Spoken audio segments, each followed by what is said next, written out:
10 ମିନିଟ୍ରେ ସେ ମହିଳା ତୁମକୁ ଫୋନ୍ କରିବ, ହାତ ଧରିକି ରୁମ୍କୁ ଡାକିବ, ଯାହା ଚାହିଁବେ ତାହା କରିବ।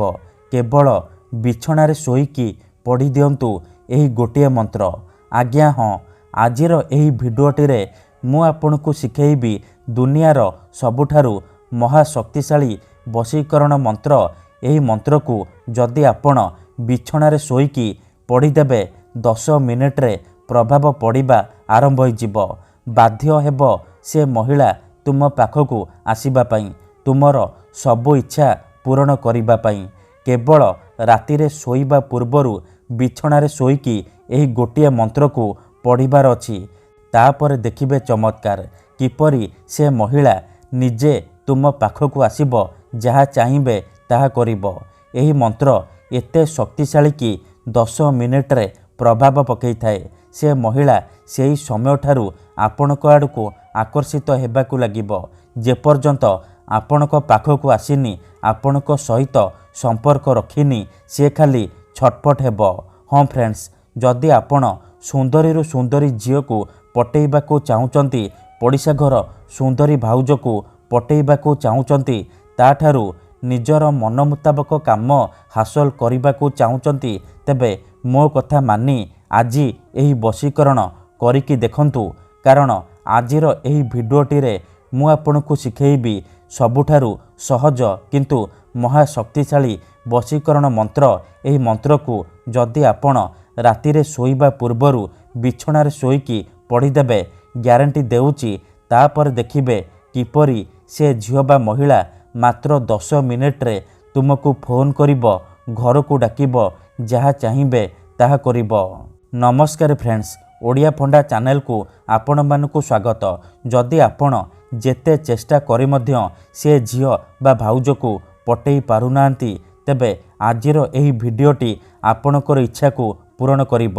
ଏହି ମନ୍ତ୍ର ଏତେ ଶକ୍ତିଶାଳୀ କି ଯେଉଁ ଝିଅ ବା ମହିଳା ପାଇଁ ଏହି ମନ୍ତ୍ରକୁ ପାଠ କରିଦେବେ, ସିଏ ସେହି ସମୟଠାରୁ ଆପଣଙ୍କ ଆଡ଼କୁ ଆକର୍ଷିତ ହେବାକୁ ଲାଗିବ। 10 ମିନିଟ୍ରେ ସିଏ ଆପଣଙ୍କୁ ଫୋନ୍ କରିବ, ହାତ ଧରିକି ଘରକୁ ଡାକିବ, ଯାହା ଚାହିଁବେ ତାହା କରିବ। ଏହି ବଶୀକରଣ ସାହାଯ୍ୟରେ ହଜାର ହଜାର ଲୋକମାନେ ଲାଭବାନ ହୋଇଛନ୍ତି। ନିଜ ପସନ୍ଦର ସୁନ୍ଦରୀରୁ ସୁନ୍ଦରୀ ଝିଅ ବା ପଡ଼ିଶା ଘର ସୁନ୍ଦରୀ ଭାଉଜକୁ ମୁହୂର୍ତ୍ତକ ଭିତରେ ପଟେଇ ପାରିଛନ୍ତି, ଆଉ ତାଠାରୁ ନିଜର ମନ ମୁତାବକ କାମ ହାସଲ କରିପାରିଛନ୍ତି। ତେଣୁ ମୋର ଆପଣମାନଙ୍କୁ ଅନୁରୋଧ କି ମନରେ କୌଣସି ଖରାପ ଉଦ୍ଦେଶ୍ୟ କିମ୍ବା କୌଣସି ଖରାପ କାମ ପାଇଁ ଆପଣ ଏହି ବଶୀକରଣ ମନ୍ତ୍ର ପାଠ କରିବେନି। ଏଥିପାଇଁ ଆପଣଙ୍କୁ ବେଶୀ କିଛି କଷ୍ଟ କାମ କରିବାକୁ ପଡ଼ିବନି। କେବଳ ମୁଁ ଆପଣଙ୍କୁ ଗୋଟିଏ ବଶୀକରଣ ମନ୍ତ୍ର କହିବି। ଏହି ମନ୍ତ୍ରକୁ ଆପଣ ରାତିରେ ଶୋଇବା ପୂର୍ବରୁ ବିଛଣାରେ ଶୋଇକି ପଢ଼ିଦେବେ। ତାପରେ ଦେଖିବେ ଯେଉଁ ଝିଅ ବା ନାରୀ ପାଇଁ ଆପଣ ଏହି ମନ୍ତ୍ରକୁ ପାଠ କରିବେ, ସିଏ କିପରି ତୁମ ପାଖକୁ ଆସିବା ପାଇଁ ବାଧ୍ୟ ହେବ। ଯଦି କେଉଁ ଝିଅ ଆପଣଙ୍କୁ ଧୋକା ଦେଇଛି, ଛାଡ଼ି ପଳେଇଛି, ଆପଣଙ୍କର ନମ୍ବର ବ୍ଲକ୍ କରିଦେଇଛି, ଅନ୍ୟ କାହା ସହିତ କଥା ହେଉଛି, ଅନ୍ୟ କାହାକୁ ଭଲ ପାଉଛି, ତେବେ ମୋ କଥା ମାନି ମାତ୍ର ଥରେ ଆଜି ରାତିରେ ଶୋଇବା ପୂର୍ବରୁ ବିଛଣାରେ ଶୋଇକି ଏହି ମନ୍ତ୍ରକୁ ପଢ଼ି ଦିଅନ୍ତୁ। ତାପରେ ଦେଖିବେ କିପରି ସେ ଝିଅ ଯେତେ ଦୂରରେ ଥିଲେ ମଧ୍ୟ ତୁମ ପାଖକୁ ଆସିବା ପାଇଁ ବାଧ୍ୟ ହେବ, ତୁମକୁ ଭଲ ପାଉଛି ବୋଲି କହିବ।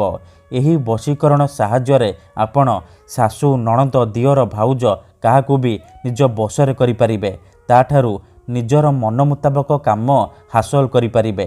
ଠିକ୍ ଅଛି, ତେବେ ଏହି ବଶୀକରଣ ଆପଣ କିପରି କରିବେ, କେମିତି କରିବେ, ଏହାର ପ୍ରୟୋଗ ବିଧି କ'ଣ, ମୁଁ ଆପଣଙ୍କୁ ଶିଖେଇବି। ସମ୍ପୂର୍ଣ୍ଣ ପ୍ରୟୋଗ ବିଧି ଠିକ୍ ଭାବରେ ଶିଖେଇବି।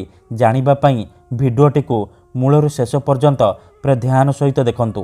ଠିକ୍ ଅଛି, ଅଧାରୁ ଛାଡ଼ିକି ପଳେଇଲେ କିମ୍ବା କାଟି କାଟି ଦେଖିଲେ ଆପଣ କିଛି ବି ବୁଝିପାରିବେନି। ପରେ ଆପଣ କମେଣ୍ଟ କରିବେ, ଗୁରୁଜୀ ଆପଣଙ୍କର ବଶୀକରଣ କାମ କରୁନି। ଦେଖନ୍ତୁ, ଯେଉଁପରି ଆପଣ ଭଗବାନଙ୍କୁ ମାନୁଛନ୍ତି, ଭଗବାନଙ୍କ ଉପରେ ବିଶ୍ୱାସ ରଖିଛନ୍ତି, ନିଜର ସବୁ ଦୁଃଖ କଷ୍ଟ ଅସୁବିଧା ଭଗବାନଙ୍କୁ ଜଣାଉଛନ୍ତି, ଯଦି ସେ ଅସୁବିଧାର ସମାଧାନ ନ ହେଲା, ତାହାର ମାନେ ନୁହେଁ କି ଭଗବାନ ନାହାନ୍ତି। ସେହିପରି ମନ୍ତ୍ରତନ୍ତ୍ର ହୁଏ, ବଶୀକରଣ କାମ କରେ, କିନ୍ତୁ ଏହାକୁ ଆପଣଙ୍କୁ ସିଦ୍ଧ କରିବାକୁ ପଡ଼ିବ। ପ୍ରୟୋଗ ବିଧି ଠିକ୍ ଭାବରେ କରିବାକୁ ପଡ଼ିବ। ମୁଁ ଆପଣଙ୍କୁ ଯେମିତି ଶିଖେଇବି ଆପଣଙ୍କୁ ଠିକ୍ ସେହିପରି କରିବାକୁ ପଡ଼ିବ। ତେବେ ଯାଇ ମୁଁ ଆପଣଙ୍କୁ ଗ୍ୟାରେଣ୍ଟି ଦେଉଛି ଆପଣ ଯେତେ ସୁନ୍ଦରୀ ଝିଅକୁ ଚାହିଁବେ ମୁହୂର୍ତ୍ତକ ଭିତରେ ପଟେଇ ପାରିବେ। ପଡ଼ିଶା ଘର ସୁନ୍ଦରୀ ଭାଉଜକୁ ପଟେଇ ପାରିବେ। ସିଏ ଆପଣଙ୍କର ସବୁ କଥା ମାନିବ, ଯାହା ଚାହିଁବେ ତାହା କରିବ, ଆପଣଙ୍କୁ ଛାଡ଼ି ରହିପାରିବନି। ଏଥିପାଇଁ ଆମର ତନ୍ତ୍ରଶାସ୍ତ୍ରରୁ ମୁଁ ଆଜି ଆପଣଙ୍କ ପାଇଁ ଦୁନିଆର ସବୁଠାରୁ ସହଜ ବଶୀକରଣ ମନ୍ତ୍ର ନେଇ ଆସିଛି। ଯଦି ଆପଣ ଏହି ମନ୍ତ୍ରକୁ ବିଛଣାରେ ଶୋଇକି ପଢ଼ିଦେବେ, ତାପରେ ଦେଖିବେ ସେହି ସମୟଠାରୁ ସେ ଝିଅ ହେଉ ବା ବିବାହିତା ମହିଳା ତୁମ ପାଖକୁ ଆସିବା ପାଇଁ ବାଧ୍ୟ ହେବ, ଯାହା କହିବେ ତାହା କରିବ। ତେବେ ଏହି ବଶୀକରଣ ବିଧି ଆପଣ କିପରି କରିବେ, କେମିତି କରିବେ, ଏହାର ପ୍ରୟୋଗ ବିଧି କ'ଣ ମୁଁ ଆପଣଙ୍କୁ ଶିଖେଇବି। ଜାଣିବା ପାଇଁ ଭିଡ଼ିଓଟିକୁ ଶେଷ ପର୍ଯ୍ୟନ୍ତ ଦେଖନ୍ତୁ।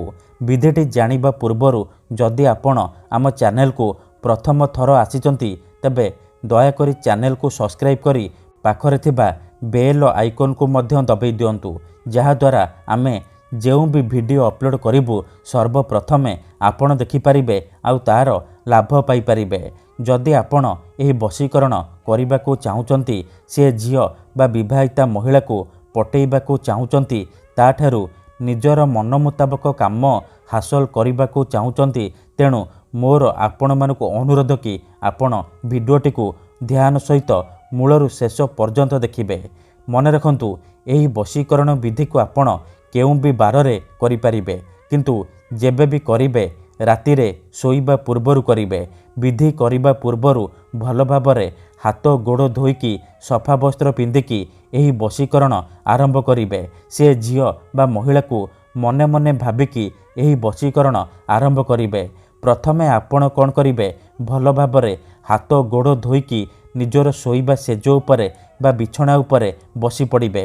ତାପରେ ଆଖି ବନ୍ଦ କରିକି ସେଇ ଝିଅ ବା ବିବାହିତା ମହିଳାକୁ ମନେ ମନେ ଭାବିବେ, ତାର ମୁହଁକୁ ନିଜ ମନରେ ଭାବିବେ। ତାପରେ ମୁଁ ଆପଣଙ୍କୁ ଗୋଟିଏ ବଶୀକରଣ ମନ୍ତ୍ର କହୁଛି, ଏହି ମନ୍ତ୍ରକୁ ଆପଣ 7 ଥର ପଢ଼ିଦେବେ।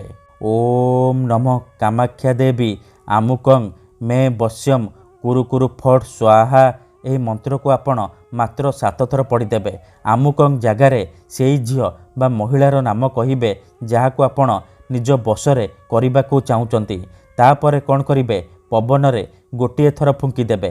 ଏତିକି କରିସାରିବା ପରେ ଶୋଇପଡ଼ିବେ। ସକାଳୁ ଉଠିବା ମାତ୍ରେ ଆପଣ ବାସି ମୁହଁରେ, ବିନା ହାତ ଗୋଡ଼ ଧୋଇକି ଆପଣ ବାସି ମୁହଁରେ ସେଇ ବିଛଣାରେ ଶୋଇକି ମନ୍ତ୍ରକୁ ପୁଣି 7 ଥର ପଢ଼ିଦେବେ। ଓମ୍ ନମଃ କାମାକ୍ଷା ଦେବୀ ଆମୁକଂ ମେ ବଶ୍ୟମ୍ କୁରୁ କୁରୁ ଫଟ୍ ସ୍ୱାହା। ତାପରେ ଦେଖିବେ ଚମତ୍କାର, 10 ମିନିଟରେ ପ୍ରଭାବ ପଡ଼ିବା ଆରମ୍ଭ ହୋଇଯିବ। ସେ ଝିଅ ହେଉ ବା ବିବାହିତା ମହିଳା ଆପଣଙ୍କ ପ୍ରେମରେ ଦିବାନୀ ହୋଇଯିବ।